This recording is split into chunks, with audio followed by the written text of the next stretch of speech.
Welcome to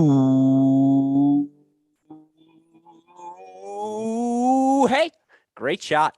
This is the Great Shot Podcast, a Cracked Racquets and Tennis Channel Podcast Network production. My name is Alex Gruskin. On today's show, we've got another edition of The Deciding Point for all of you listeners, our weekly breakdown of all of the action happening across the Division I college tennis world. Now, as you listeners know, we're nearing the end of the 2022 regular season. We have conference champions named in multiple conferences across the country. Regular season action coming to a close. Postseason play on all of our minds. That said, every so often, college tennis likes to remind you that it truly is the most chaotic, the most exciting sport, in my opinion, in all of the world. This past weekend was one of those weekends in the Division I women's college tennis world. Upsets across the country, undefeated. Number one North Carolina knocked off in regular season play for the first time in years, folks. Yes, years, by the Duke Blue Devils. Of course, we also had that aforementioned multiple times on this podcast, Oklahoma swing for Pepperdine. And Pepperdine comes out of the swing 0-2. Now, it was a winning weekend for Oklahoma State over the Waves, almost a dream weekend for head coach Chris Young. But in the end, it was Oklahoma earning victories over both Pepperdine and Oklahoma State in dramatic fashion. The Sooners continue to prove it week in, week out, regardless of the situation. They are up for the occasion. Of course, we also had upsets in the SEC. Georgia, an 0-2 weekend for the Bulldogs. I think that's happened fewer than 20 times in the career of head coach Jeff Wallace. Nevertheless, Bulldogs knocked off by Alabama, knocked off by Auburn as well in their final road swing of the regular season. And then we had a bunch of results that are going to factor into who we see competing in the NCAA tournament, whether it be the Big Ten, the Pac-12, countless other conferences across the country. We see UCSB continuing to just rack up victories at a consistent rate. Of course, we'll talk about the battle out west, USC surviving against UCLA. As I said, folks, it takes me 2 minutes to get through an outline of what we've got to discuss on today's show because there is so much for us to talk about on today's episode. And if you're going to try and sift through it all, you better have some help along the way. Thankfully, we do each and every week here on this show. Joining me once again, as he always does, is a returning champion to our Cracked Racquets podcast, founder of the No Ad, No Problem blog, our Cracked Racquets West Coast contributor, your co-favorite writer on our website, crackedrackets.com. It's our friend, John J. Parsons. Jay, hey, great shot. What a weekend, my friend. How are you feeling? I'm good. That was an incredible weekend. I feel like particularly that Friday, I had my phone, my laptop. I was just trying to stream all of the matches. Had the SEC show that you were doing. I mean, it was wild. Just trying to keep track of everything. Super exciting. What more could we want for what is really kind of like the grand finale of the regular season as we turn into conference play this week? Couldn't want anything more. So just some incredible action. Really excited to dive into it today. If I hadn't seen your outline already, I would be slighted by the fact that you say the Illinois swing in Ann Arbor this weekend, Illinois Northwestern playing Michigan, not exciting enough for you for regular season action. You're ready to move on to postseason play. I'd be slighted if I didn't see the fact that we're going to talk about it later in the outline, because I know you have your eye on it. But yes, in what was either the final or the penultimate weekend of the regular season, the action delivered. And again, I tweeted this out in the moment. Every so often, college tennis does that to you, right? Where you have these pockets of upsets, but very rarely is it 3, 4, 5 on a day, or 6, 7 in a weekend. And we got that. Multiple top teams upset. And I do think big picture speaks to the parity we have reflected upon all season long here on this show. We talked about it in the off season as well. No clear-cut front runner or the team we thought that was Pepperdine. What is their signature victory on the season? A win over Cal? That's something we can discuss here on this show. But everyone feels very, very good. It feels like we should be treated to a bunch of 4-3 matches, if not 4-1s, 4-2, that were ultimately trending towards 4-3 at the NCAA tournament.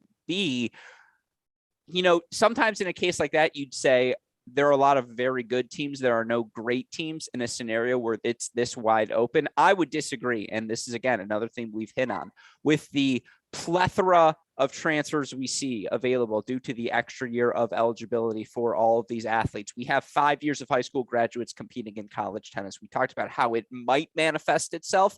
I think this weekend is the perfect manifestation of everything we've discussed. And the glass half full take, which is what we do here at Cracked Racquets, it's an amazing thing for our sport. The level of college tennis right now, I mean, the depth you see not only at the 1 single spot, at the 6 single spot, it's a ridiculous level of tennis, and it should lead to maybe the most exciting May we've seen this century. Yeah, it's certainly a trend that we've seen, the last few years, and certainly the extra COVID year felt like it really exacerbated it, but really should take a second to take stock of, this is really rare in women's college tennis, right? To be sitting here and saying like, there's 10 teams that are going to be competing.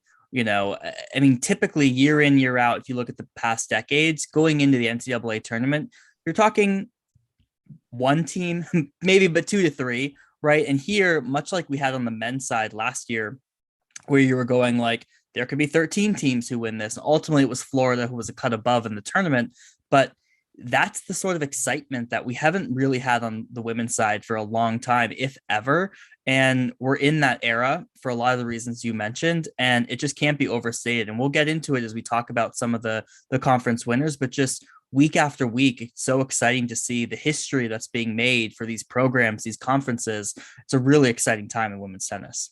Yeah, and let's play a history game here, because certainly I believe you look for Stanford. I believe they've won 11 titles since 2000. And, we can go through year by year and talk about how open the race was going into that NCAA tournament. Let's start with 2021, obviously the last season. I think we knew UNC, Texas, Pepperdine, with the outsider being UCLA if everything broke their way. Like, it was a pretty definitive 4-team, maybe even 3-team race. Would you agree with that?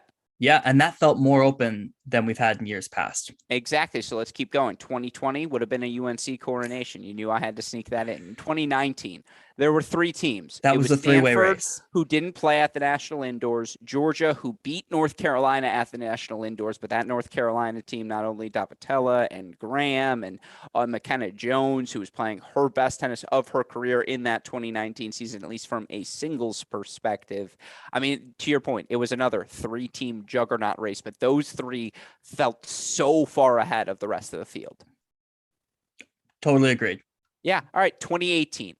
Vanderbilt knocked off 4-3 in the final by Stanford. Yep. That year, and, again, that year also felt like it was Vanderbilt, or if Stanford, who didn't play the national indoors, was as good as they appeared to be in the outdoor season, like, it did feel like a 2-team race despite the Stanford 15 seed. After Stanford won their first round, again, when they earned the upset in the round of 16, it felt like the race was over.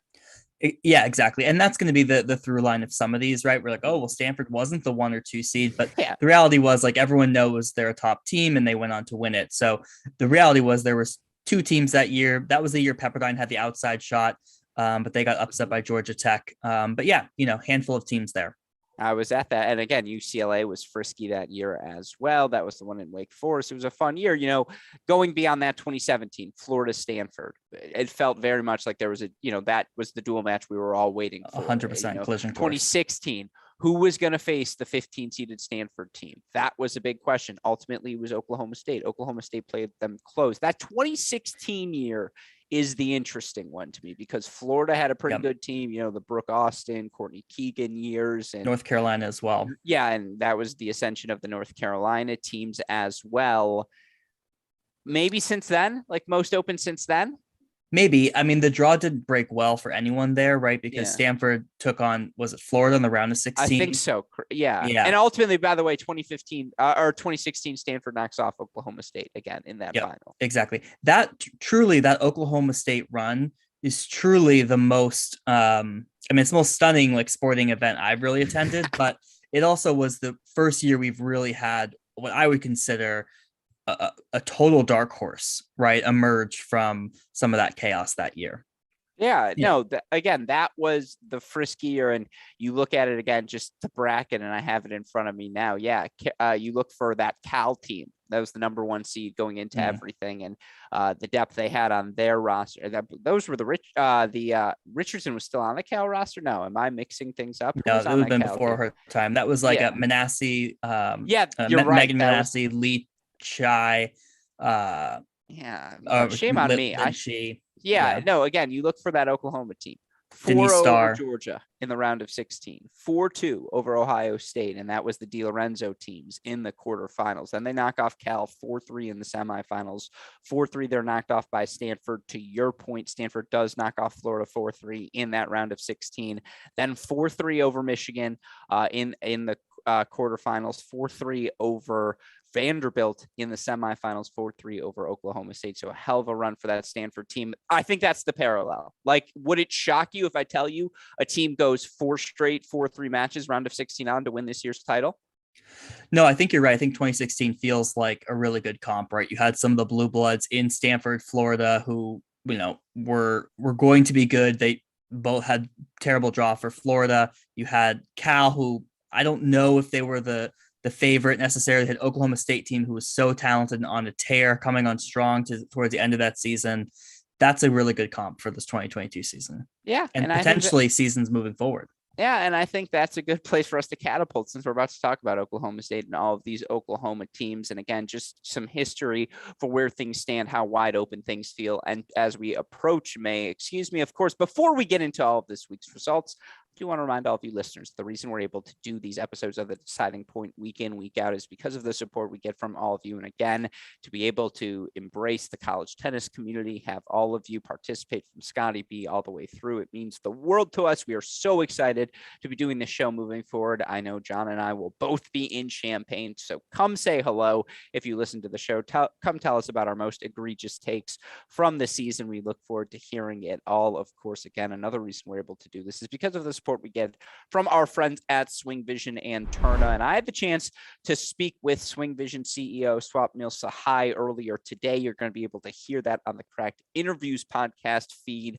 And Swapnil lays out, again, the inspiration for SwingVision app, their plans for growing and using this technology to make things accessible to the tennis public. Of course, the pros, the college players want access to their stats, access to their film, but it's going to be available for listeners of this podcast, for all of us in the tennis community, simply on your phone. All you got to do is download the app. You set up the camera on the fence. You're going to have all this film broken down for you by category, misses, makes, forehands, backhands, volleys, etc., all through one app. And to the college coaches that are listening, if you have it in your budget, and let's be honest, you do, there are iPads floating around your campus. There are things you can do to download the SwingVision app today. You should use this at every practice you have. You're not going to need your volunteer assistants to sift through the film because the SwingVision app will do that for you. And you want a discount to get started? We've got you covered in that department as well. Use that promo code CRACK20. You get a $20 discount, 14-day pro trial. You can learn more about SwingVision by clicking on the link in the description to this pod. You can hear my conversation with SwingVision CEO Swapnil Sahai on the Cracked Interviews podcast soon. And again, a shout out to our friends at SwingVision for their support. Of course, a huge shout out to our friends at Turna as well. And look, Turna's been a long time supporter of what we do here at Cracked Racquets. We are immensely grateful for the support they give us, immensely grateful for all the products they produce for tennis players everywhere, whether it be their grips, their strings, you name it, they've got it. You can learn how you can join the Turna team today by emailing sales@uniquesports.com.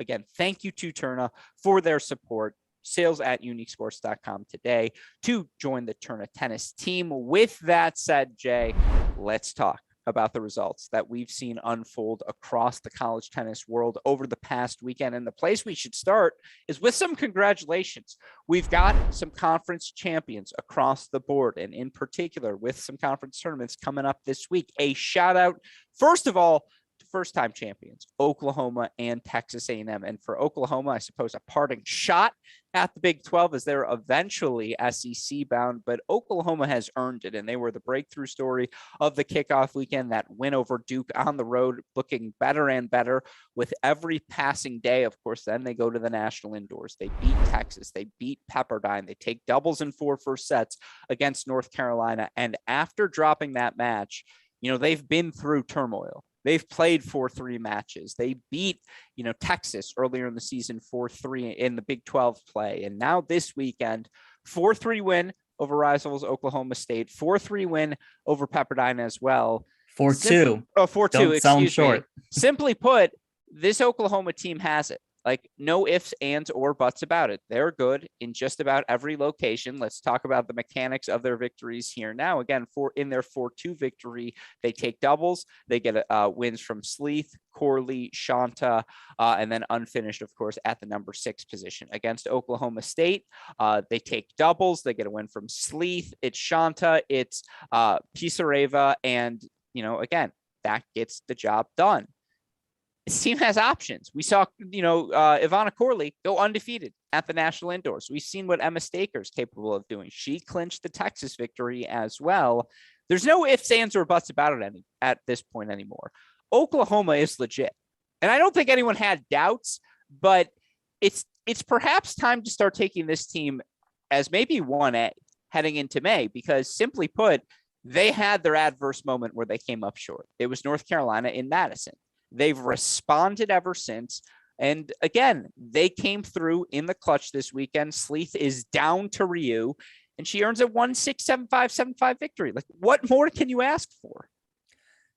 Yeah, there's really not much more to say about this Oklahoma team. I mean, this weekend really did solidify for me that they are 1A, right? And I think it is easy to maybe disregard Oklahoma because of the talent on paper maybe doesn't look as strong as some of these other teams coming into the season. But what this Oklahoma team has so clearly is fight.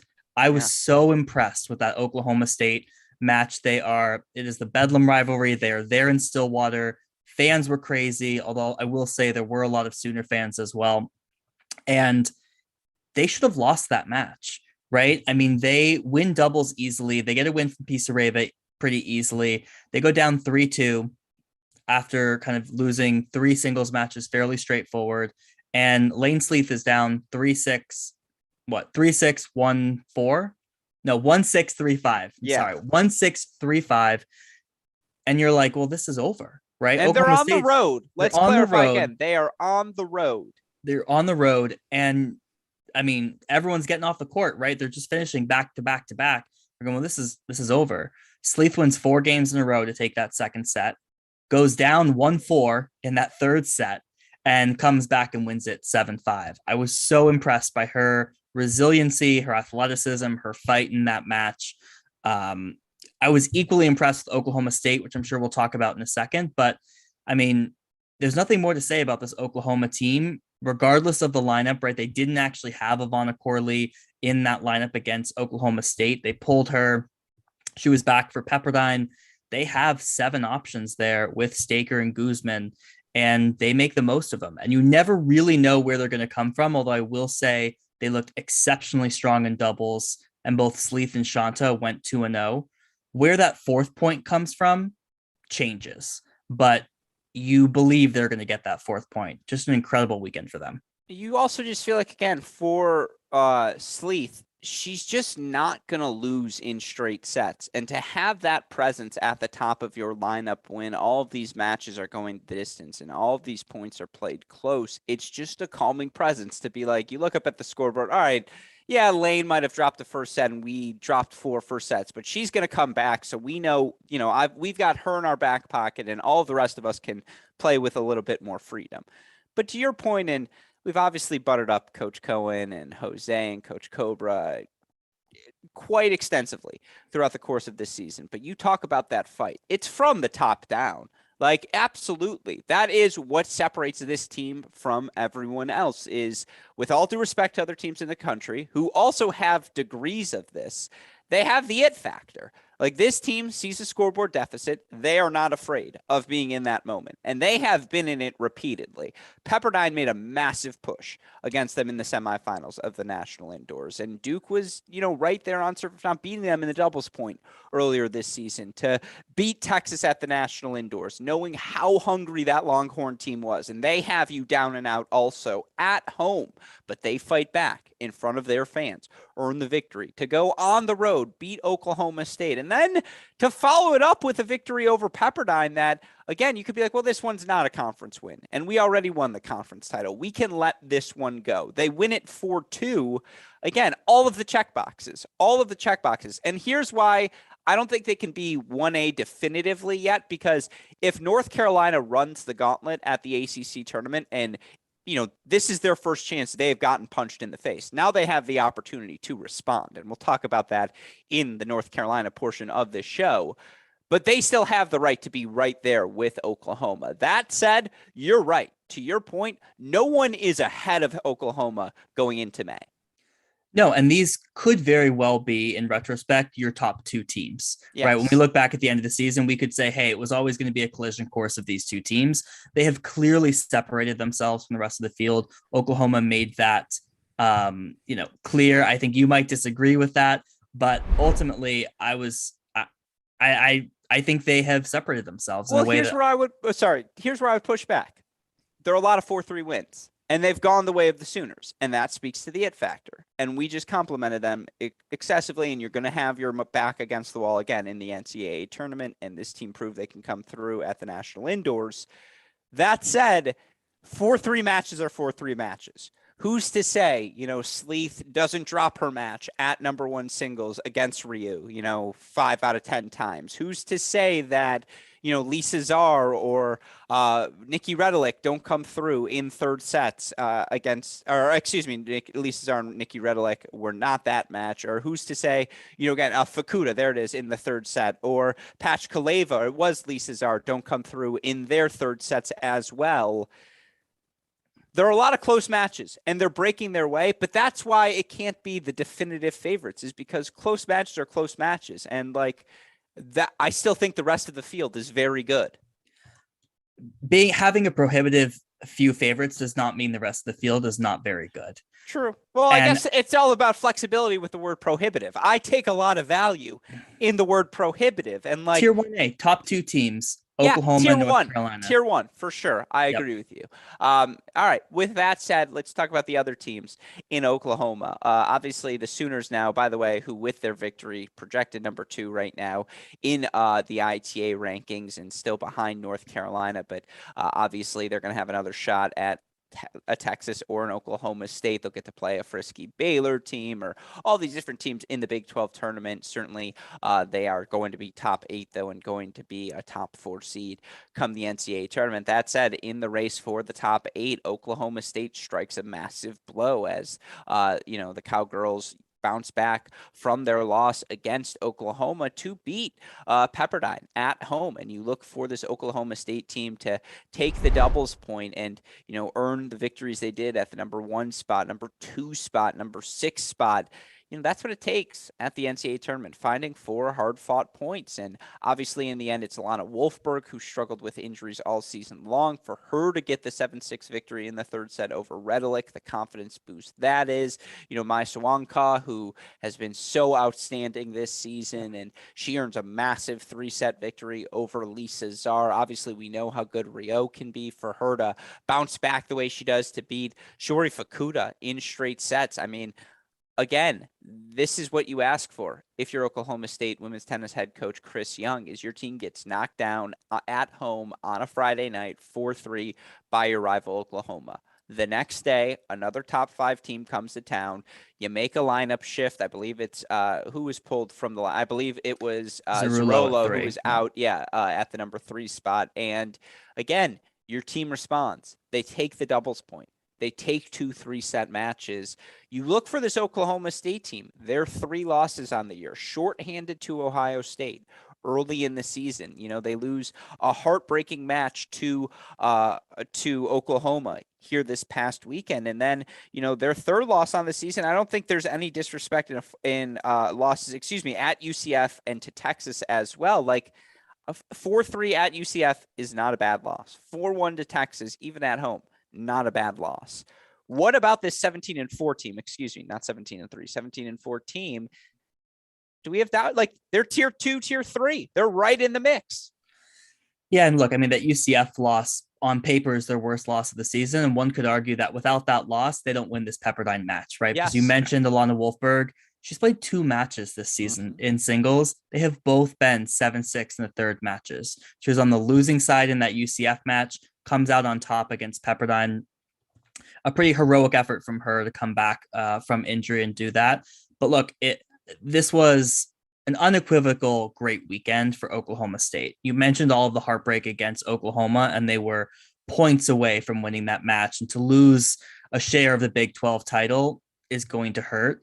But what I love so much about this weekend, and shout out to all 3 coaches who were involved in planning this, is what better facsimile for the NCAA tournament, right? I mean, even though it was a loss and we're in single elimination for the NCAA, but for both of these, all 3 of these teams to have to come back either the next day or a day after and replicate what they need to do to win that match after such high or such low emotions is a huge testament to Oklahoma State for their ability to do that. It would have been very, very easy for them to falter against Pepperdine in some ways, non-consequential, non-conference match. And they didn't. And I was extremely impressed with doubles, the top of their lineup. We didn't include their number 2 freshman. I believe you have the pronunciation better than I do, so I apologize. But she's honorable mention on that MVP. My Swanka. The Wonka. She is not. And shout out to the Oklahoma State SID and their team who have all the pronunciations on their websites available. Well, that's a shame. I didn't look at that before. No, just so everyone knows. Yeah, there you go. So she's been incredible. I mean, they carry a lot of momentum into that Big 12 tournament, and I was really impressed with the depth and strength of their lineup. Yeah, no, again, you look for this Oklahoma State team on the year. They've been pretty solid everywhere. Now, there are times when it feels like they're a player short, and that I think manifests itself in their record at the number 5 singles spot where they're 8-7. But, Lisa Marie Rio, 10-4 at the number 1 spot. She didn't play against Ohio State earlier in the season. Swankoff, 15-2 at the number 2 single spot, 16-2 overall. You're very much looking at someone in contention for freshman of the year, and probably someone we should have talked about a little bit more in our MVP conversation. Yeah, that's what I was saying. Week. It was, well, here's the thing. I excluded her because she did have 1 match at number 1, but definitely honorable mention. 1 match earned exclusion. Interesting. Tough standards. I'm a rule follower. Yeah, that's true. Well, we'll save that for a different time for the Patreon feed. 12-4 at the number 3 spot. I apologize. I'm looking down. I'm looking at the stats. 12-3 at the number 6 spot. And, they have the opportunity to move Miyamoto, who's 9-6 overall in the year, but 3-0 at 6. I feel like she can be an answer when you can get her playing there in the lineup. The key is how healthy is this team? They're 33-18 in doubles. Again, it's very Auburnish. It feels like it's very much on that. I don't know if it's because where are the definitive victories coming from? I think Sawanka is going to win. I think they're going to get a win probably at the number 6 spot. But it's a 2-point team, maybe not a 3-point team that you need to be in tier 2, maybe not quite that 4-point team either, but 2+, they're going to be competing at all the other singles spots. And again, I don't know if they probably need to at least make the Big 12 finals, beat a Texas, maybe even beat an Oklahoma to be definitively a top 8 team. But I don't want them coming to my region in the Sweet 16. And I think they're going to, again, I think they advance to that Sweet 16. I do think there's enough depth there that the way they compete in all 6 singles spots, even if they drop doubles points, they can find ways to 4. It's a really good team over in Oklahoma State. And, there are a couple seniors on the roster certainly as well, but I like the direction this team can head. Yeah, absolutely. Look, I mean, they're all eyes on 2024 for them, where they're the host of the NCAAs, and they're certainly building they have the program, they're building the team to do it. Yeah, and so we'll keep our eye out on them. I am fascinated to see the rematch with Texas. I'll say that as well, because I think both teams have gotten better since they last played. And now this Oklahoma State team has confidence, certainly. Yep. I'll save my prediction of that one for the end. Okay, perfect. The last part of this conversation we have to get to is Pepperdine. The most perplexing season in recent college tennis memory belongs to the Pepperdine Waves, who, again, go back and listen to our preview of Pepperdine's season from our College Contender Series. That's the podcast you should accost us about in Champaign, because we made some lofty predictions, and certainly at 17-6 and right now in the projected rankings, despite their losses, Pepperdine currently sitting, I believe, at number 9. So, they just fall out of the mix, but yeah, very notable, but still in the hunt, right? At the same time, again, you look for this Pepperdine team. I mean, the most fascinating number that stands out to me, do you know Vicky Flores is 5-6 in dual matches this season? And a lot of that has to do with when Pepperdine wins, they kill some teams. And part of that is their conference schedule. They are significantly better with the talent on the roster than the teams they face. And they get a lot of quick wins in the clinch format. That means Vicky Flores, who certainly likes to grind and take her time, she's not finishing matches. At the same time, you look for Pepperdine this past weekend. Vicky Flores obviously losing that third set match in the end to Alana Wolfberg, 7-6 in the third. Flores. That was Nikki Redelick. Oh, that was Redelick, not Flores. Excuse me. But so for Vicky Flores in that match, she didn't play. She did not play that match. So again, speaks to that. I appreciate that. But for Vicky Flores, who's down in the third set, or to Dana Guzman, but not finishing the match, you just felt like whoever the Pepperdine number 6 player was, they were going to steamroll their ways to victory. That hasn't happened. Now, for Savannah Brodus this past weekend, great weekend for the freshman. She continues to thrive. She's 13-5 overall, 7-2 in her last 10, 2 victories for her. Straight sets over Sophia Rojas, straight sets over Pisareva as well. That's a piece that's clicking. Yep. Janice Chen, 5-2 victory for her over Corley, 3-4 win over Miyamoto. She is clicking. That's about it. You look for them this weekend. They dropped both doubles points on the road. Now, Shiori Fukuda had a tough weekend, loses 7-6 in the third to Lane Sleeth, but that's essentially a 1-1 weekend for Fukuda. I don't think it was a bad weekend for them at the number 1 spot. Czar losing, 2 3-set matches, that really hurts for them. And, at the number 3 spot or Pachkaleva, who played number 2 for them, I believe, in one match, and they flipped number 3 for them in the other. Again, she goes 1-1 on the weekend. Is that the solution? Is Pachkaleva the 3? It just feels unclear still what they need to do at the top of the lineup. Things aren't clicking the way they need to at the number 6 spot. Now, again, you look for Savannah Brodus. Not only did she go 2-0 in singles, Savannah Brodus also, I believe, a 2-0 weekend in doubles, or at least she's up 4-2 before they're clinched on against Oklahoma. I don't know, Jay. We said they've got 5 months to figure out what pieces fit where. We're 4 months in. What pieces fit where? Oh, Chen and Brodus at 4 and 5. That's it.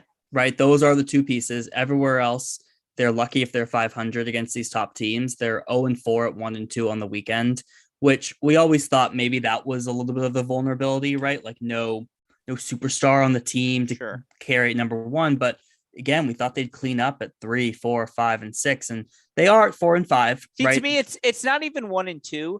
It's 6. And I didn't mean to cut you off. I'm sure you were getting there. But 0-2 on the weekend at 6 just can't happen for this Pepperdine team. Totally agree. And for the only thing that had really been going well for this team was doubles, right, throughout the season. And that falls apart this weekend. Look, I mean, we're now looking at a team that has 6 losses. Their best wins are against a Cal team that they've lost to twice, and 2 wins over a number 15 UCLA team. On paper, this Pepperdine team doesn't have the wins. Is more tier 3 than 2. 100%. And the only reason that they continue to be in this conversation right now is because of the names and the talent that they have on paper. But the reality is that those are not delivering. Now, I do think it was a good sign to get Pachkaleva in the lineup. She got a win, not a bad loss, 3 sets against Corley. That could be a piece. But again, it's disappointing to see Czar, lose at 2 and 3. She had been the lock. It feels like, to compare Oklahoma and Pepperdine, in every situation where Oklahoma needs to find answers, it's things stepping up. And in the reverse, it feels like things are falling apart for Pepperdine. It's like you fix one hole here and another one pops up. It's been really challenging. That's exactly it. Now, again, to your point, Janice Chen, 16-2. She's won her last 10 decisions. That's ridiculous. And, Brodus 7-2. To Redelick's credit, she's 10-3 in the dual match season, 9-1 in her last 10. Her one loss just happened to be a 3-set loss this past weekend. She's been solid as an option there. Here's the glass half full case for Pepperdine. To your point, nothing has broken their direction yet. And maybe that's the penance you play for last season's 4-3 over UCLA, 4-3 over North Carolina. You take that, you're a whisker away against Texas in that NCAA final. That said, if things do click for Pepperdine, first of all, they're number 9 now, and their conference tournament is not going to yield them things that's going to have them jump anyone significant. Now, their Cal win, excuse me, could appreciate with value, but that's one Cal win, not the 2 or 3 they potentially could have earned here throughout the course of the season. Maybe it's their UCLA, only top 10 win. Yeah, maybe UCLA goes on a run in the Pac-12 tournament, and that helps them out as well. But they are now reliant on others. Yeah. This Oklahoma weekend, they needed one, and they did not get it. And now they may fall out of the top 16. And I mean, again, not 16. Top eight. Thank you. Now, I would want no part of that. They are the most dangerous non-top 8 seed maybe in tennis history. And I do think that is the flip. Well, that's not true because Stanford exists, and they were the 15th for quite a bit of time. But there's a world where everything still clicks for this Pepperdine team, where they're playing hooky, where for 1 week there are no holes in the boat and everyone plays well. And that's why we can't quit on them. Because again, even in their losses, and you look for this Pepperdine team, who at 17-6 have taken some losses throughout the course of this season. And yet, again, you look at the losses themselves, 4-2 against Oklahoma match. They were right on the precipice. Fukuda had the momentum against Sleeth. They're in third sets in a couple of places. That was a winnable match. You look at it 5-2 at Ohio State. I actually think that's the match, their worst loss probably, where they got beaten down the worst throughout the course of the season. 4-3 losses at Cal twice, a 4-3 loss to Oklahoma State. They're right there. I think they were pretty close in that Oklahoma match as well. There's not a bad loss on their resume. That would be the argument for Pepperdine. It's not as though they've lost a bad match. It's just, what's the good win? Right. Yeah, they don't have one. Right. That best win was over Cal, which happened at indoors. Someone texts me right now that hypothetically they would go to Oklahoma State for the super regional right now. And let me look at the projected rankings. Is that true? Is Oklahoma State currently number 8 in the Cal number 8 in the current projected rankings. So that's where they would be headed. Yeah. I think a lot will be fleshed out there, right? A lot of those teams outside of Pepperdine, they're. If we get Cal Pepperdine part 4, hold on. How amazing would that be? Yeah. Who would you take in that match? I mean, I would have to take Cal. They've won all the outdoor matches. They beat them at home. They beat them in Malibu. Like, you got to go Cal. And that's exactly what they want, by the way, is everyone rooting against them. That's the best narrative for this team to spin. But go ahead. Sorry. Final thoughts on this. No, I mean, I think if we were to look at this resume blind, this is not the conversation we'd be having about this Pepperdine team, right? And so I think that's the tough part. Of course, these are all extremely talented players, but at this point, it's just going to have to be another run like last year where they turn it on. Yeah, that's the question. Did these 6 losses callous them up the perfect amount heading into the NCAA tournament, or did it break the Levy? And it's just, there's no coming back at this point to be in that position a bunch of times to have it break against you. Again, when they win, they blow teams out. Outside of their 4-3 win at UCLA, they've beaten everyone fairly comfortably in their victories. They get through? It's not like top 20 teams. Yeah, exactly. But that's the question, is can they get through in the close one? You're right. If we weren't so invested in the names, in the history, we would look at the blind resume and say, this is not a top 8 team. At the same time, we know what they're capable of. We've seen them in their losses. Fascinating time right now for Pepperdine tennis, and certainly maybe the biggest storyline heading into May is the wild card that is Pepperdine going into things. With that said, somehow we did not lead our show with the upset of the number 1 and last undefeated women's Division I team in the country. That's what we have to talk about now, because North Carolina, after winning the national indoors and advancing fairly comfortably through the ACC season, they see their 4-year ACC regular season win streak snap. They also hadn't lost a regular season match since 2018 when they lost at Duke in a familiar fashion. Well, again, this team now goes to Durham this season, facing the veterans, Billiken, Drummy, Chen, and this Duke unit gets the job done. You look overall in the end, the Blue Devils, not a 4-3 victory, no, a 5-2 win over UNC, a match that sees them win the doubles point, earn straight set victories at the 1, 4, and 6 positions. And again, last week I put Fiona Crawley, number one, on my MVP ballot. You understood my justification for that vote. Fiona Crawley was up big on Kelly Chen early in this match. I believe it was a 3-0 and a 4-1 lead. And yet 4-0? Was it 4-0? 4-0 seemed right, but I mean, Yeah. regardless, big lead. Massive lead for Crawley in that first set. In the end, Kelly Chen, 6-4, 6-3, clinching victory to see her fall to the ground. That's what college tennis is all about. And again, for this Duke team to respond the way they do after struggling, certainly in one weekend in Florida, right? They take a loss to Miami. They take a loss to Florida State. John Parsons crosses them off his list, despite my imploring him to reconsider this veteran Duke team. And this Duke team, again, responds down the season's home stretch. 4-3 win at NC State, 4-3 win at Wake Forest, 5-2 win over Georgia Tech. Now this 5-2 win over North Carolina as well. Again, you look for, and we talked about it last week, Chloe Beck remains undefeated. She gets a win over Cam Mora. And, you know, this team is still 17-0 at the number 2 spot, because if you put Drummy at 2, you know, you like her chances to earn the victory. She gets a 3-set win over Elizabeth Scotty. Now, again, we can talk about the North Carolina side of this equation in a second, but you look for this Duke team. Doubles, Beck, finding one in the bottom 3 of the lineup, finding one more. Like the recipe, this team competes everywhere, but they also have a couple of locks in their lineup. Yeah, I mean, just taking a step back, like it was only fitting for Duke to finish what they started, right? Yeah, exactly. They were the reason, they were the impetus. But also, you think that, sorry, this Kelly, like for this Kelly Chen Duke team, they're like, finally, no Davitella, no Graham, no Jones. We better beat this. I almost swore. Sorry. We better beat this team. Yeah. I mean, they hadn't in a long time, right? So this was a huge win for Duke.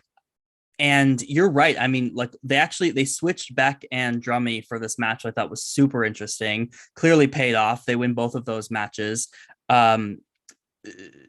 Beck has been the one, we said this, I think last week, right? Beck has really been the one solid point for this team. And now you start to see more people coming into play, right? If Kelly Chen is going to beat Fiona Crawley and play like that, by the way, Fiona Crawley now 49-1, just an insane record. If she's going to play like that, goes 50-0 in college tennis. No Go one. on. Yeah. It was Stevie. Yeah, he won 72 straight to end it, but he was never 50-0. Okay, well, yeah, that's how you finish, not how you start. Yeah, exactly. Right, and then I think, you know, Ellie Coleman over Yarla Gada at 6 was actually a huge kind of like undercard win, if you will, right? That doesn't get talked about. I mean, that's a huge win for her. She's really struggled as a freshman this year.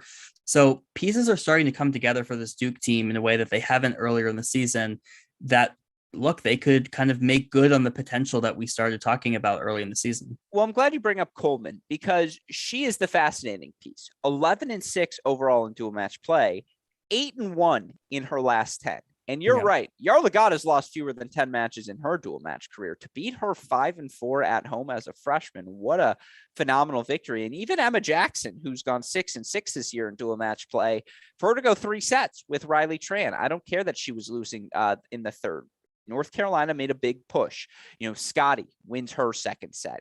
Cam Mora was up early, I believe, in the second set on 1 on Chloe Beck. And, you know, Tan Gillig wins the second set after dropping the first. They're making their push.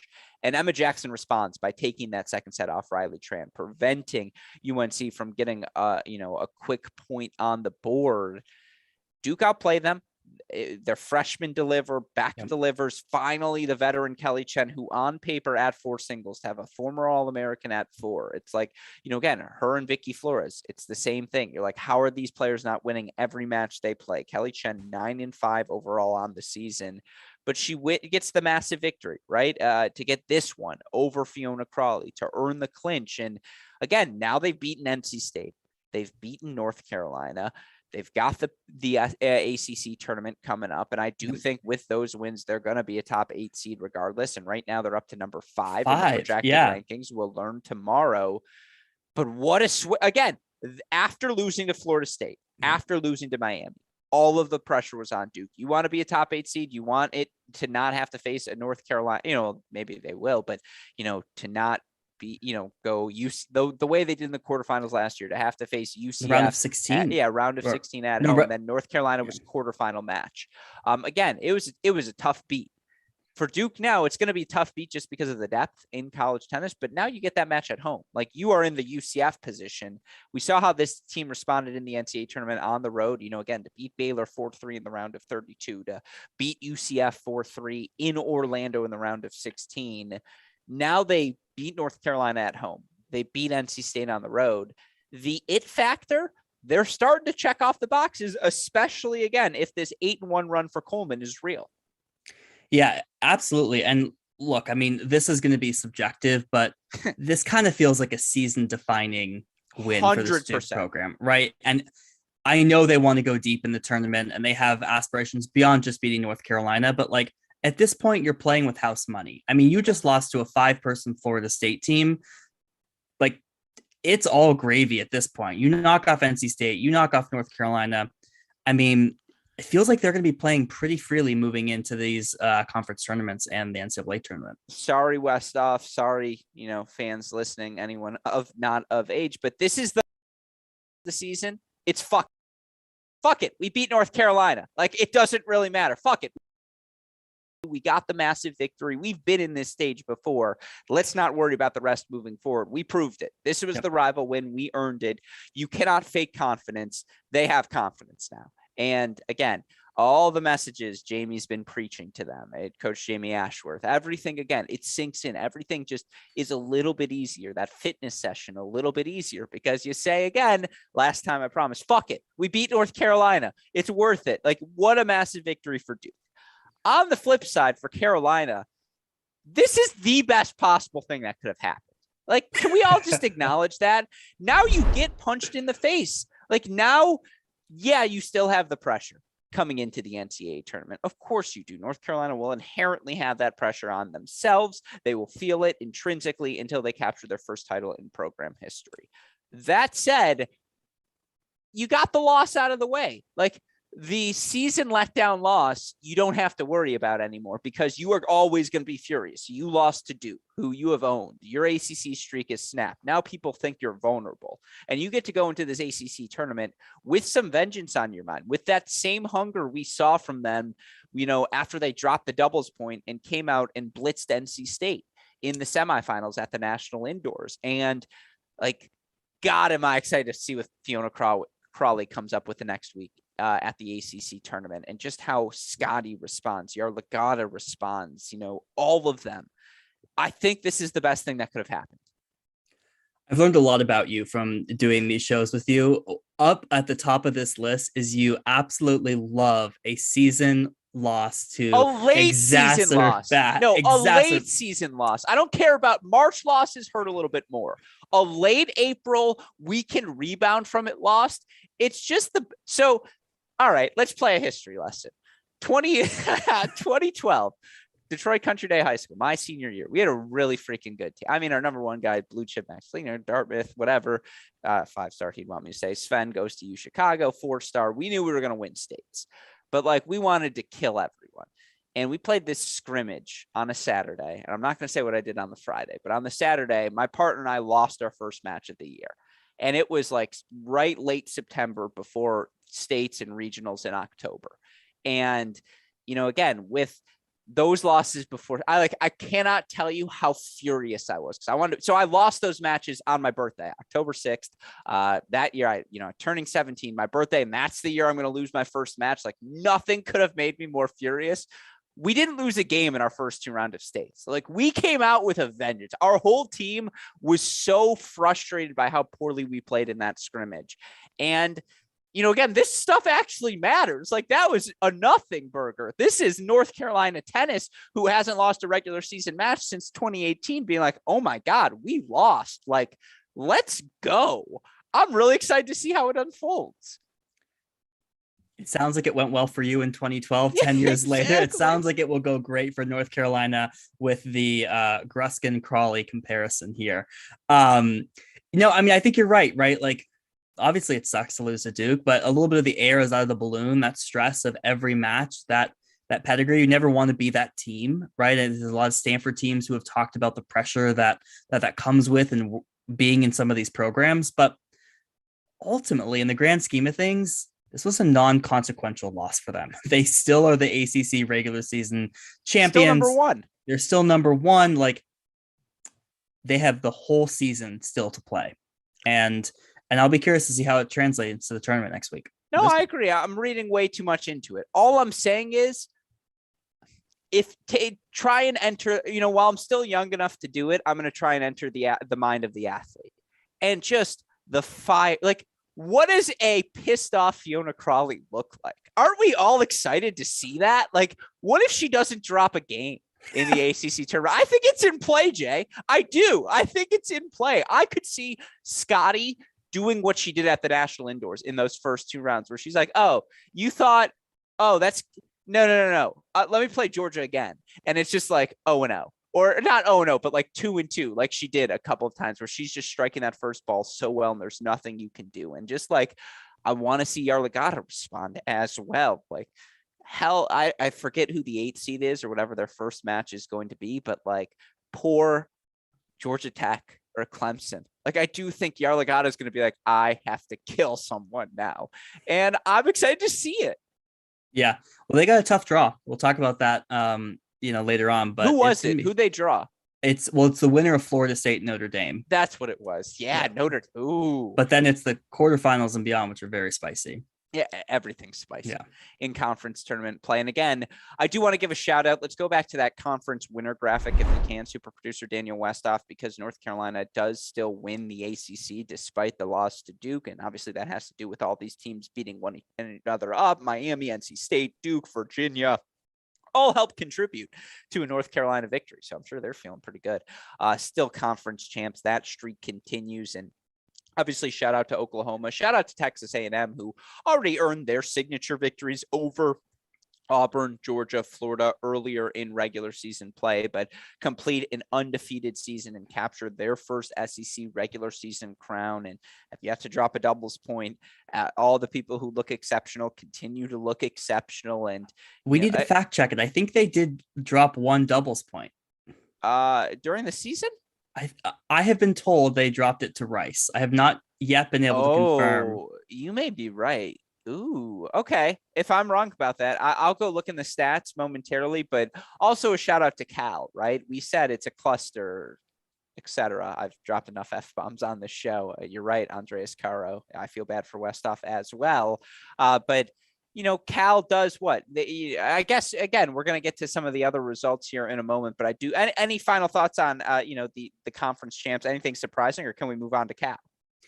Yeah, no, let's move on. Well, I think we have one other. No, I want to get to Georgia and everything as well, because because I want to talk about that. We just have the conference champs up here on screen. Well, I guess you're right. We'll get back to Cal momentarily. We can stick on script here with the SEC in mind. That's where you should have steered the ship and said, well, since we're talking about the SEC, let's talk about Georgia, who, had a tough weekend. And certainly that first loss against Alabama, no Mel Riasco for them in the lineup. She was off playing Billie Jean King Cup, and you can't pass up on that opportunity. I don't think anyone blames the freshman for taking that moment.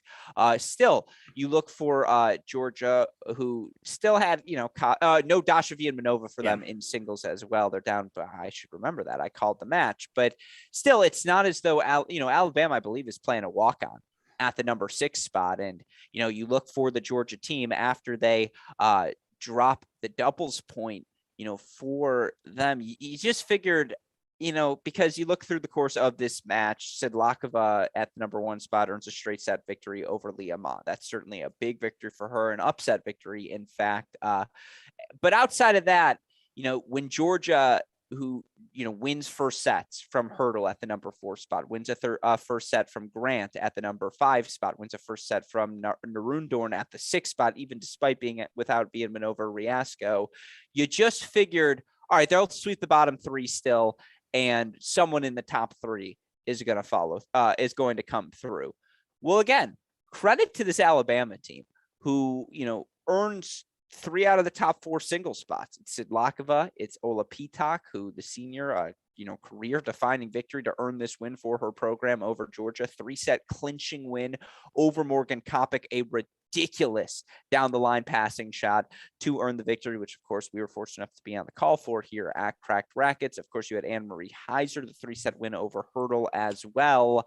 You wouldn't read too much into this loss for Georgia because they were without Riasco. They were without Viedmanova. And this Alabama team has been right along, and now with this victory, certainly inside the NCAA tournament cutoff line.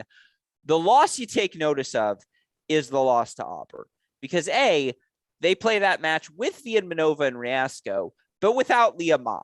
And you just feel like the totality of injuries, Ma, Viedmanova, 2 of your top 3, it's something you have to monitor in postseason play. And again, for this Georgia team, whose depth has been the strength of their lineup, for them to get played at the top, whether it's, Arsenault, Ansari, Axon, who've all been exceptional for Auburn, but to all earn straight set victories and, to drop the doubles point in back-to-back matches this weekend, it was a tough weekend for the Bulldogs, particularly heading into May.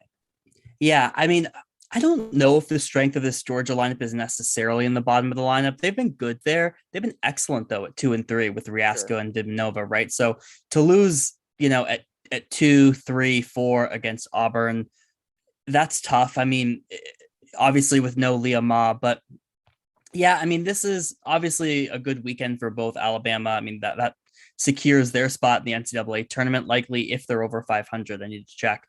And Auburn obviously getting a good win, but it's tough to put too much stock into this. I think it's clear that this Georgia team was struggling with things like injuries, travel. So I'm more looking forward to the rematch potentially of this Georgia Auburn match in the SEC tournament than I am too down on Georgia after this weekend.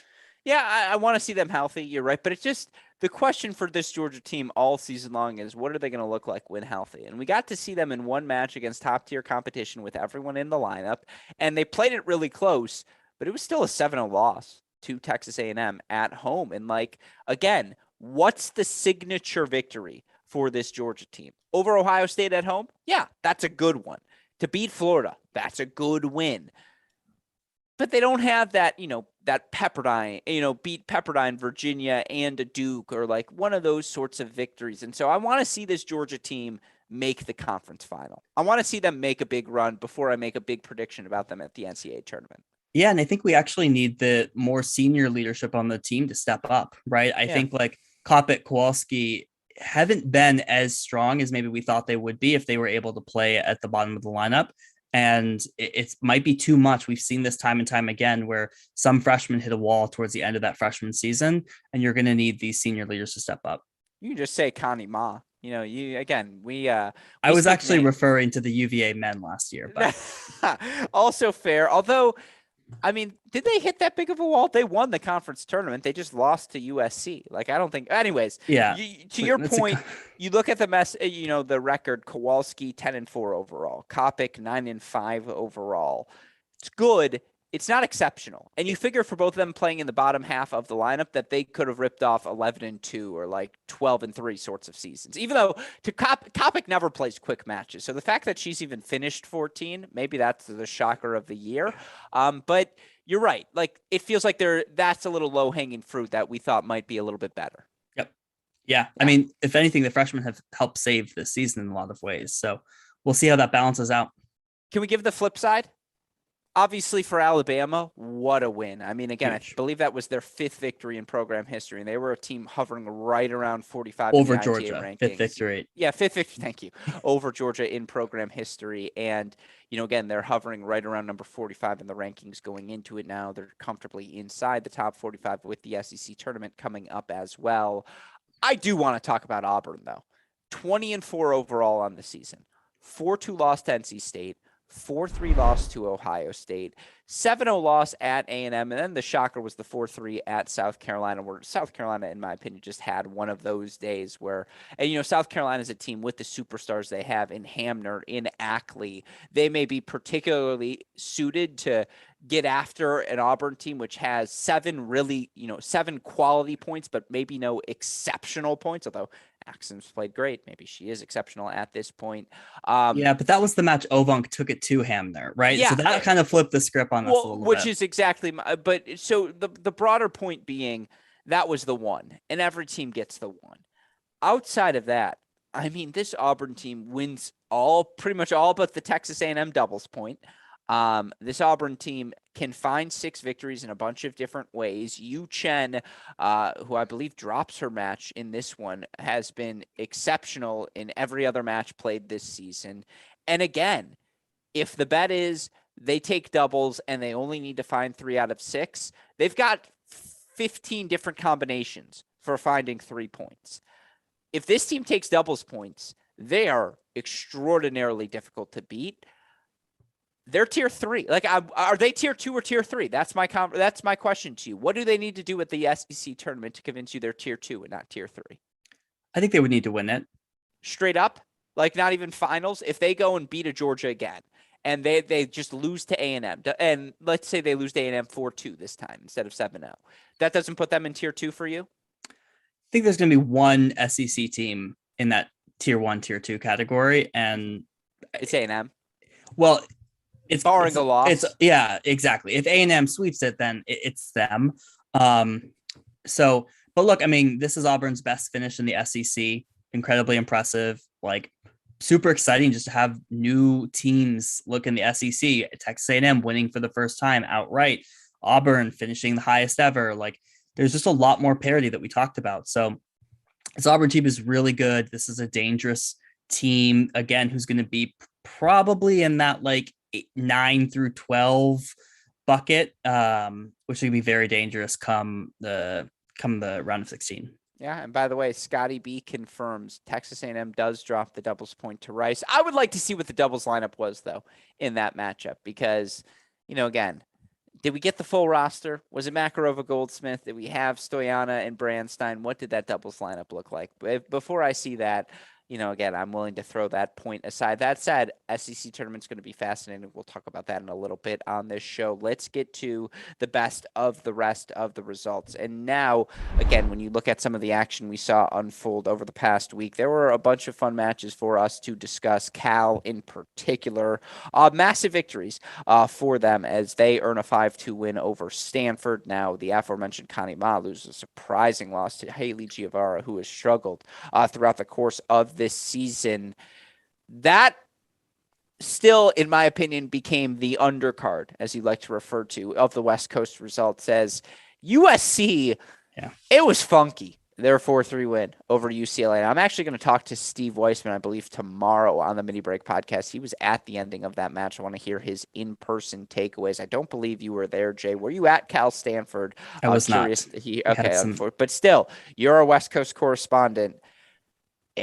Right now, you look at the projected rankings. It's fascinating of where things stand heading into, again, this final weekend of or with conference tournaments and regular season play wrapping up. Right now, Pac-12 teams in the mix. And, you've got Cal sitting at number 7 right now, number 8 in the projected rankings. They're going to be a top 16 seed, but they probably wouldn't need to win or at least make the final of the Pac-12 tournament to solidify their spot as a top 8 seed. Now, beyond them, UCLA 16, USC 17, Stanford is 18.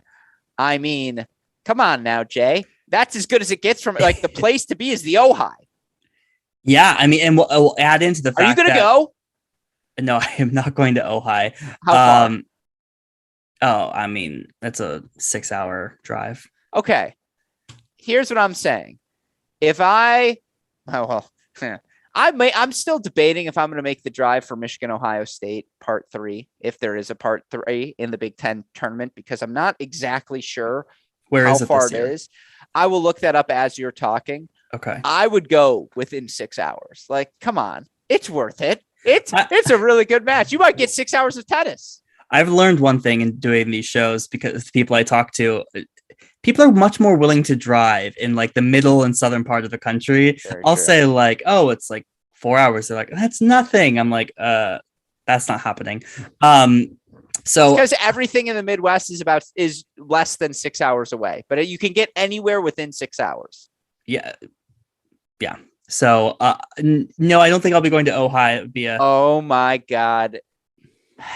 An excuse to go see my best friend too, who's at vet school at the University of Wisconsin. Danny Westerman, I may have to stay on your couch. I mean, I can stay on Dustin's couch, but oh my God, it's the Nielsen Tennis Center too. Danny, will you have me at Big Ten's? Text. You know what? I'm going to text him afterwards. After. Yeah. I think I'm going to, that's, by the way, 5 hours away from Indianapolis. I think I'm going to go. That's great. You should go. So USC, UCLA, to me, this felt like a season-saving win for USC. Yes, they've gotten a lot better over the last few weeks, but just what a big win for the program. Such needed win. I mean, they stole that doubles point. It was a late 7-6 tiebreak. And I mean, you talked about the funkiness of it, right? You had Cayetano up, 6-2, 5-1. She ends up dropping that match. You have Salma Ewing beat Abby Forbes at the top of the lineup. It was a topsy-turvy match that saw USC come out on top, and it was much needed for them. And interestingly, they struggled against Cal and Stanford when they made the trip up here to Northern California. So that's the interesting wrinkle about the Pac-12 tournament, because UCLA didn't make that Northern California trips. We haven't seen UCLA Stanford matchups, but overall, great win for USC. Keeps them alive in that top 16 hunt, depending on what happens in the Pac-12 tournament. Well, Cayetano's up a set in 5-1, and for her to lose that match, which there are just swings in Cayetano tennis matches, then USC still wins the match. It's a testament to the importance of having Naomi Chung healthy and back in the lineup, and she earns a victory this weekend. Snow Han now down to the 4th spot. That's a dangerous place for her to be. She earns another victory. Selma Ewing and Cayetano, you feel like can split against anyone. And then again, it's still figuring out 5 and 6, but they have options in Wilson and Mora, in Piper, who you feel like they can at their best get 1 and 1 out of. Now they take the doubles point here as well. Yeah. And they've mixed doubles up too lately. Yeah. And they're starting to just, again, after the nadir of their season in late February, early March, they have improved. They have gotten better. Now they have confidence going into the postseason tournament, where again, the hottest team in the Pac-12 right now might be Arizona State. And because Stanford has limped to the finish line. Cal's looked good, but not exceptional, I would say. And Cal looked very good in their 5-2 victory, let's be clear, over Stanford. And you look for this Cal team to, earn a win the way they did. I already mentioned Giavara earlier, but also for them, to get a victory from Rosenquist, who's been so excellent at the number 4 spot. Viller Moeller, 3 sets like she did over Valencia Shu at 5. That's freshman on freshman crime. And, again, for them to get a win from Richardson over Choi, with Choi at 6. That's just really good singles play for this group. Now, again, silver lining for Stanford, Yepa Fanova is the real deal at 2. And Ma has struggled down the home stretch of this season, but if she can refine some early season form, their top 2 can beat anyone. Where are you with power rank them for me and put them in tiers? Cal, USC, UCLA, who we didn't talk about. And again, UCLA has gotten better, even if it's always been patchwork up and down play for the Bruins throughout the course of this season. That said, certainly you walk into any match with Abby Forbes, you feel pretty good about your chances of getting a victory at the number 1 spot. And, even though she lost to Ewing, that's a 3-set loss. For Alicia Bolton to come back the way she did against Cayetano, and Kimmy Hance has found her footing. Vanessa Ong at 6, you feel like if healthy, she's pretty dangerous there. All these teams are, is Cal a tier 2 and the rest are tier 3? They're all, to me, in that top 16-ish sort of category. Yeah, it's tough to really say Cal's a cut above when UCLA smoked them earlier in the season. So it's really tough. Power ranking, you probably have to go Cal, USC, UCLA, Stanford, and which is crazy to say. But the truly the linchpin is Connie Ma, right? I saw Connie Ma play phenomenal against Salma Ewing. If Connie Ma plays like she does these last 4 matches, Stanford probably doesn't beat these other teams, right? They kind of need that point at 1 that they've been so reliant on. And most time we'll get both Yepa Fanova and Ma. If she's not playing well in doubles too, that hurts. So, I mean, Stanford is really limping towards the finish here. They absolutely need to turn around from Connie Ma. It's not enough just to rely on the rest of the lineup. Yeah. And then look, Angelica Blake, a ridiculous win. First loss for Kaya Wiersholm in her dual match career. That's a Not really nice win. loss. Not her first loss, second loss? Second or third. Okay, still, it's a Yeah. really good 3-set win. It shows you where my brain is at. I blame the level 3. It's been a long weekend here at Cracked Racquets. Blake, though, really nice win over Kaya Wiersholm at the number 3 spot. And again, Pac-12 tournament coming up. Arizona State's in the mix as well, but with these 4 teams all playing at different degrees of well right now, it's going to be a fun week of play in the Ojai. Certainly, again, Cal, USC earning some momentum heading into that postseason tournament. With that in mind, let's move on to another interesting match. Florida surviving against South Carolina. 4-3 victory for the Gators. They take the doubles point. Kessler gets a really nice win over Hamner at the number 1 spot. And then, for them, Sarah Dahlstrom gets a win at 5, 3-set win from Alicia Dudney at the number 3 spot to ultimately get that 4th point on the board. I mean, look, there were 3 3-set matches in this one. South Carolina takes, I believe, 2 of them to ultimately earn the victory. That's all you can ask for. If South Carolina takes 2 of them, but if you're Florida, it didn't matter because you got the straight set wins, and that's all you can ask for, right? Is this Florida team very much like Auburn? I don't know where their 4 are going to come from, but if they win a doubles point, they're very likely to find 3 singles victories. They have that sort of depth. They're pretty good everywhere. Yeah, this was a good win for them. Much needed one, solidified the number 4 seed in the SEC tournament, which is being played in Gainesville. And then I think they're sitting right above those 3 Pac-12 schools. Well, that's the thing is you feel like the Pac-12 winner is going to get 2 wins over 2 of the 4 teams in that group. And so that's where they get the boost. Now you look for Florida right now, who I have in the projected rankings. They are currently sitting at 15. Right. Yeah. They need to perform in Gainesville during the SEC conference tournament. And this builds some momentum towards that. Well, and they couldn't have lost this match. Yes. Right. So this was step 1. Right. And then step 2 will be the SEC tournament and a little bit of kind of what happens in the Pac-12. Right. If it's Cal who wins out, that minimizes things. That's best case. That's best case for them. But ultimately they finish on a high note here and they carry momentum into the SEC tournament, which for them, they'll get to play on their home courts.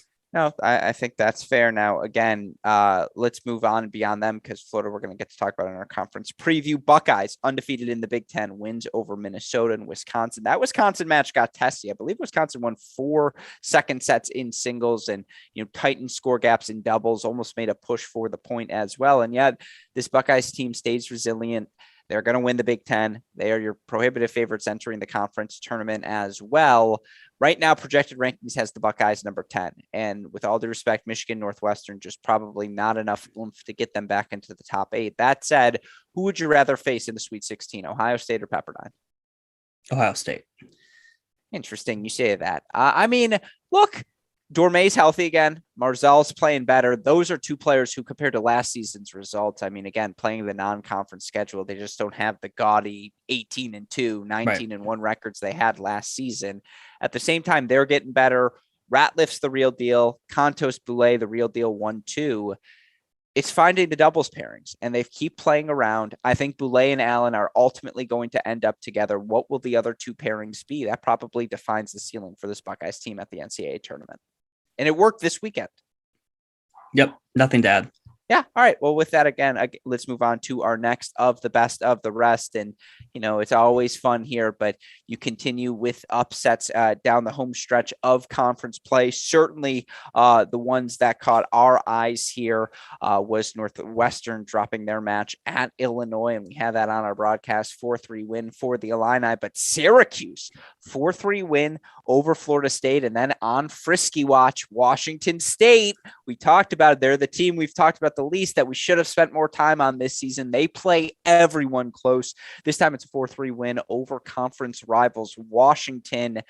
Again, Arizona State playing well. Washington State in the mix. I would have a cup of coffee with Arizona as well. I think they're pretty solid in Pac-12 play this year. Utah's been pretty good also, although it's been a little tougher for them in conference play than it was in non-conference play. That said, there's no easy out in the Pac-12, another manifestation of the depth, which we saw reflected in the upsets this weekend. Yeah, I mean, Like this was Illinois too. I like Illinois. Yeah, I mean that was a great win for them. The Washington State win was good. It's tough for Washington there right now without their number 2 player, Sarah Maud 14, who was really their best point. She was like 14-3 there at the number 2 spot. So that's been tough for them. Syracuse over Florida State, that came down to a third set buster. That was a great match. Did not see that one coming at all. Look, this is what you expect down this home stretch of the conference season. You get some of these conference rival matchups, and they certainly delivered. But you're right, Pac-12, there's no easy out there, right? They're all, and that's what we were talking about with the Pac-10, the Pac-10 conference pod we did, right? Where the Pac-12 is all bunched in the like 20s to 30 range, right? Some of those teams you mentioned, whereas the Big Ten is struggling a little bit in the more 40s, 50s, 60s range. Yeah, and so certainly Pac-12 tournament's going to be fascinating. Now, again, watching Illinois play Duong and Heiser and all the talent they have, actually, as well. They're freaking good, man. Like, I'd like to see them play the Auburns of the world, have a shot at the Arkansas, the Alabamas, just to see how they would fare. I want to see them get in to the NCAA tournament. It's going to be close in that conference run, but certainly for Illinois to earn this victory over Northwestern, they jump up to number 47. So they'll have a shot to prove it for themselves. Some other teams earning big victories: Tulsa 4-0 over Denver, Charlotte 5-2 over VCU, SMU 4-3 over the aforementioned Rice, who earned a straight up doubles point. Sorry for slighting you, Rice. The Owls 7-6, according to Scotty B, beat Goldsmith and Makarova, beat Morales and Pilette at the 3 spot. That's the legitimate doubles lineup, folks. So again, really good victory there. Any final thoughts here as these teams make their push for the NCAA field? No, I think it's just kind of the top 40-ish watch, right? See how these things play out over the next few weeks. Yeah, so with that in mind, let's move on here. Good win, bad loss. Again, we'll rapid fire through a couple of the other results we saw throughout the course of the weekend. Virginia knocks off Georgia Tech 5-2. Good win, bad loss. Good win. Georgia Tech is playing well down the home stretch. NC State 7-0 over Notre Dame. That's a strong response from the Wolfpack. I'm going to go bad loss.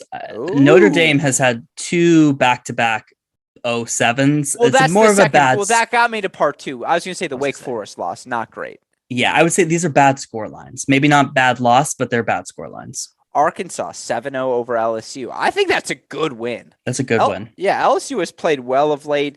And then Auburn 6-1 over Tennessee. Again, to beat Tennessee and Georgia, final weekend of conference play, both of those matches at home.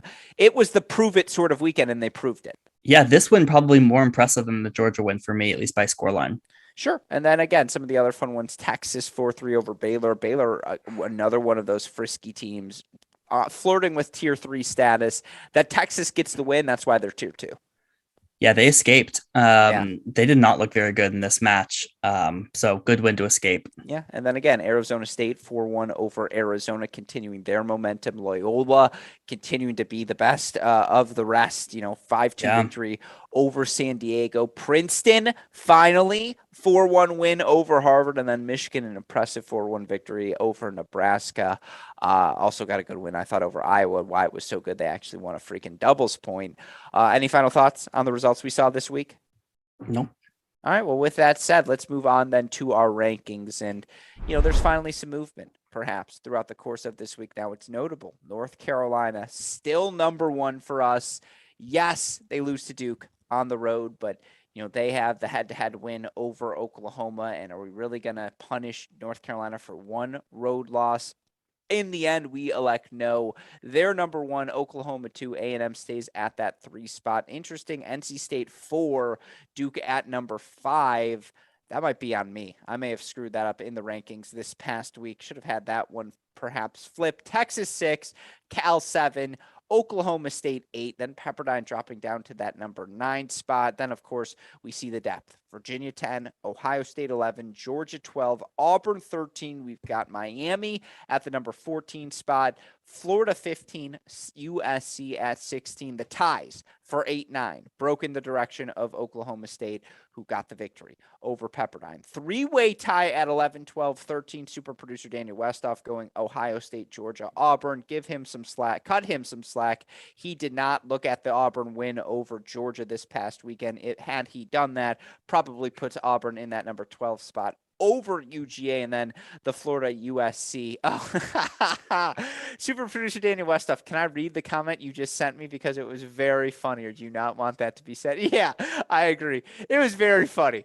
So shout out to him. We'll save that for the Patreon, and then we had a tie 15-16, Florida 15, USC 16. Thoughts, Jay? Yeah, I was probably the reason. I think you might have had Duke higher. You Mhm. said you maybe had. I did not have. I had Duke at 6. I still have Okay. them below NC State and Texas. Um, and then once we explain the ties, that makes sense. In terms of that, I had questions about that 11 through 13 with Ohio State, Georgia, and Auburn. USC sneaking in 16 feels potentially a little aggressive, but we'll go with it. He rated them by camera quality. Nah, we'll go with that. I think Yeah. that's the politically correct answer of saying that. All very good, but it's true. Ohio State cameras might be the best in all the country. They are up to date. You've got the names. One of my favorites, of the many favorites we've had the opportunity to work with. With that said, only one broadcast for us to go on the week ahead. That's our Big Ten cross court cast coming up this Sunday, and certainly we're going to have some fun with that one as we've got some fun matches on our stream. But let's look at the week ahead as well. Yeah, you can see here our cross court cast, final one of the season on Sunday. We get the Michigan Northwestern match, There you which go. may have lost a bit of steam with Northwestern's loss to Illinois this past weekend. Nevertheless, to solidify the race for that number 2 seed, Michigan's got Illinois coming to town on Friday. They've got Northwestern on Sunday. Certainly, you look at other parts of the conference, I think, for the Nebraska men, who have been one of the rising teams. I'm just excited to see them play Ohio State. I think Illinois needs a freaking victory over Purdue on the men's side, obviously. And can they capture that momentum from Northwestern win last weekend? We'll see if that's possible. Illinois women need to keep winning. They take on Michigan State. And, again, for a bunch of these teams, certainly the Michigan Northwestern's the headline, but a fun ending to the season. Let's look more broadly, though, as we've got conference tournaments in every Power 5 conference but the Big Ten. You made predictions. You had your winner, you had your dark horse, you had your what's to watch. Let's just go through them conference by conference. Start with the HCC. Break it down for me. Yeah, I mean, I think UNC gets their revenge here. So that's my winner pick. Dark horse is Georgia Tech. They're in the bottom half of the draw with Miami, which I think is a good draw for them. Georgia Tech has been playing well. They played Miami super close early in the season, so that's upset alert for me. And then what to watch? I mean, the top half is just loaded, right? I mean, UVA, NC State quarterfinal winner to play North Carolina. That's rough. So that's what I'm watching for. Excited for the ACC. Has a ton of implications on seeding. So looking forward to that one. Yeah. Dark horse being Georgia Tech is probably a testament to the Notre Dame losses this past weekend. Now, I would take a flyer on Wake Forest. I also do think in this conversation, Miami has somehow become underrated. Like, we have forgotten about them because they haven't had that spectacular result of late, but I'm excited to see how they respond this weekend because, again, they are a higher seed. They do have their opportunity. Now, certainly UNC and can they put together a dominant performance is the storyline, but across the board, I think, again, Pac-12, because of the rat race, it's the most intriguing. This is the highest quality, in my opinion, is the ACC tournament you'll see from start to finish because there's a lot of good teams. And so that could get pretty fun. I agree with you. I'm going to take UNC. Them losing to Duke is all that I needed to make them picks of mine moving forward. All right, Pac-12. We talked about the rat race. Break it down for me. Yeah, Pac-12 winner for me has to be Cal. They've had good swings and bad swings. They're currently on a good swing. Would not surprise me to see them at a bad swing here, but they did win this conference tournament last year, so they're defending champions. And they've looked good. They look solid, particularly at the bottom half of that lineup. Dark horse here is Arizona State. Arizona State knocked off Cal and Stanford at home. They're carrying some momentum, just beat in-state rival Arizona. Look for them to be sneaky in this tournament.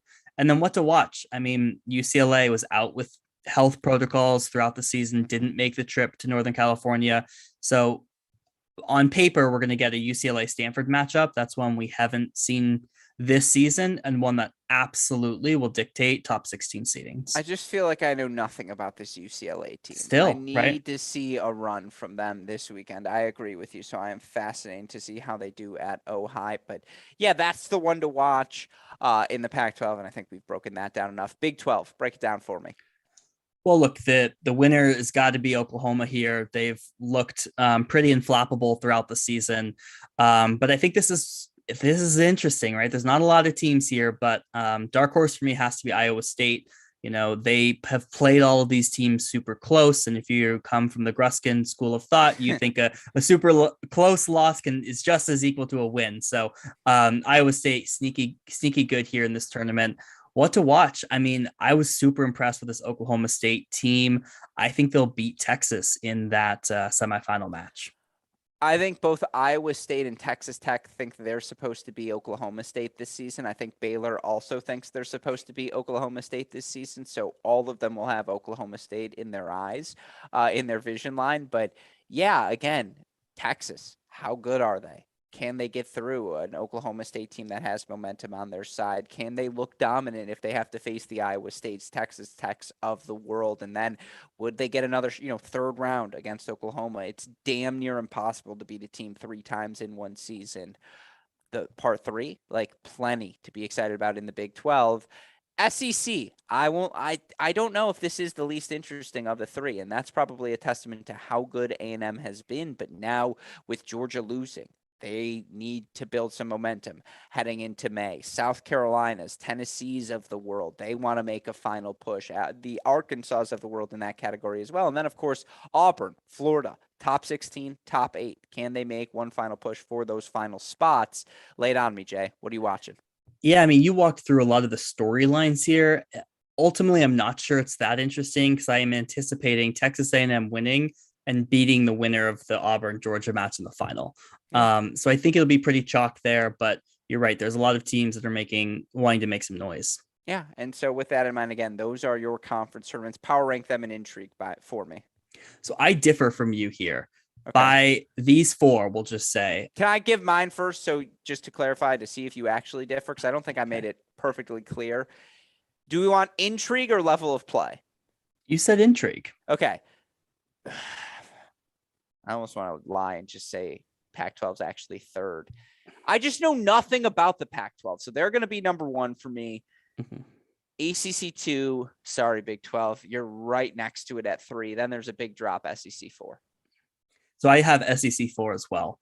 I have ACC 1 based on Duke, UNC, North Carolina State. Can't knock it. I have second, I have Big 12 for the same reasons. Can't knock it either. And then I have Pac-12's 3rd.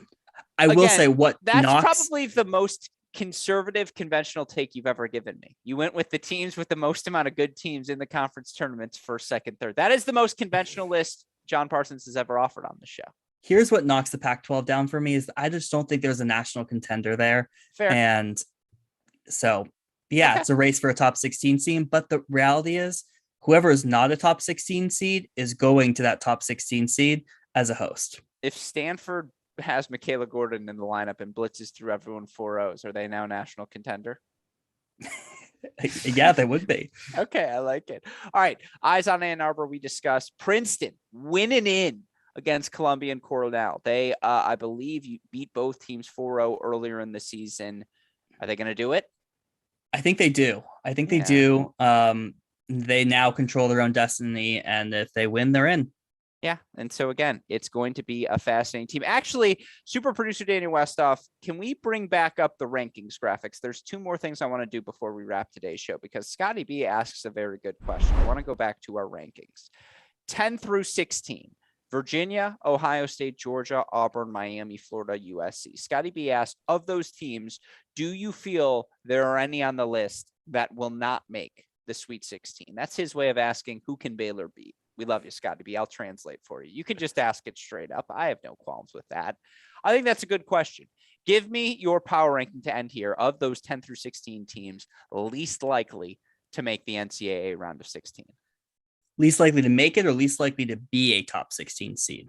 Least likely to make the Sweet 16. In order of least to most? Yeah. I'll go with you. Let's start at the bottom. I think Virginia is the most likely. Of 10 through of 9 through 16. 10 through 16. 10 through 16. We're most Pepperdine. Likely. Virginia is the most likely. Then I would go Ohio State. I think you have to be really good to beat them. I just think they can find 4-2 easily.